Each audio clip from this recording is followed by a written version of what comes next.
Good morning, dear students. I am Dildora Gamberdieva and I am a teacher in the Department of Foreign Languages. Our next theme is about organic foods. Assalomu alaykum hurmatli talabalar. Men Andijon qishloq xo'jaligi va agrotexnologiyalari institutining xorijiy tillar kafedrasi o'qituvchisi Dildora Gamberdiyevaman. Bugungi navbatdagi darsimiz organic food, ya'ni organik oziq-ovqatlar haqida bo'ladi.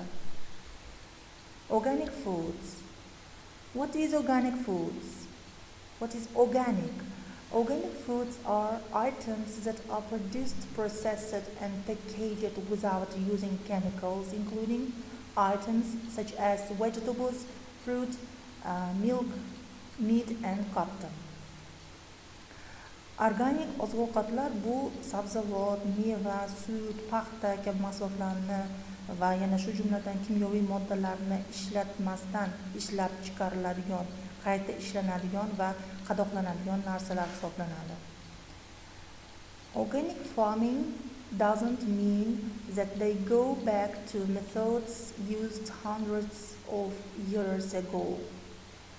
Demak, organik dehqonchilik deganda, ya'ni organik dehqonchilik ular ya'ni 100 yildan oldin ishlatilgan usullarda qaytishni anglatmaydi.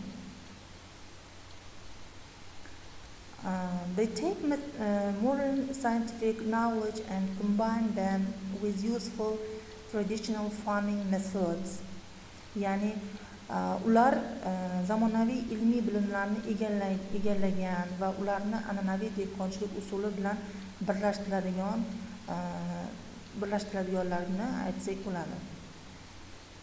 At the moment, there is no proof that organic food are more nutritious and conventional grown food.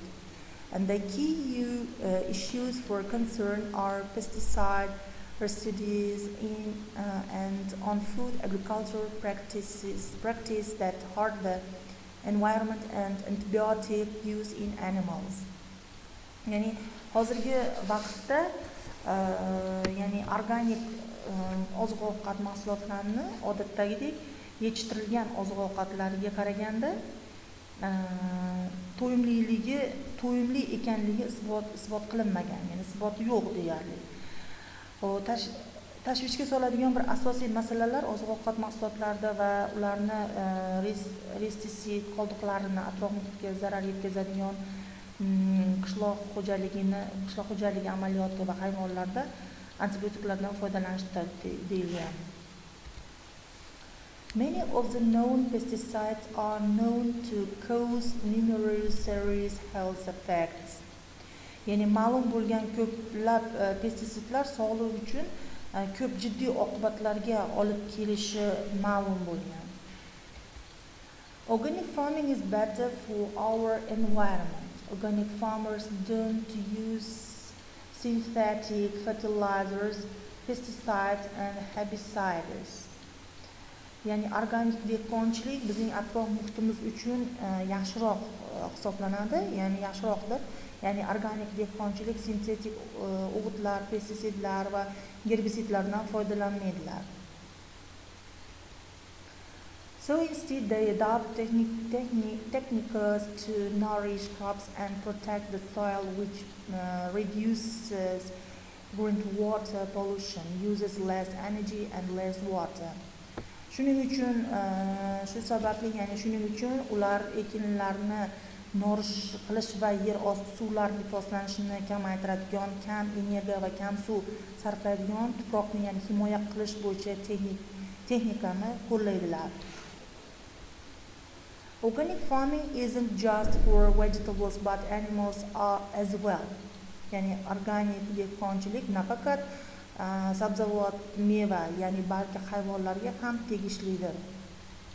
So organic farmers strive to maintain living conditions that accommodate natural behavior and health while limiting antibiotic use. And also antibiotic use in animal production has been linked to antibiotic resistance in bacteria. And also Organic food converting land to organic status is a 3 year process to meet standards set by the National Organic Program rules. As also here to give. Organic food tends to cost more than conventionally grown food because it more closely reflects the true cost of growing the food. And so reading the labels is important when deciding what to purchase. The 100% organic, the use of the organic sale to optional, and the 95% or more organic ingredients, use of the USDA organic seal is optional. Made with organic ingredients, at least 70% organic ingredients. Less than 70% organic ingredients denoted in ingredients list only back. Luckily, organic food is now easily available. They can buy directly from the farmer at farmers markets or organic sections of retail locations. So that's all, dear students. Thank you for your attention. Take care and be healthy.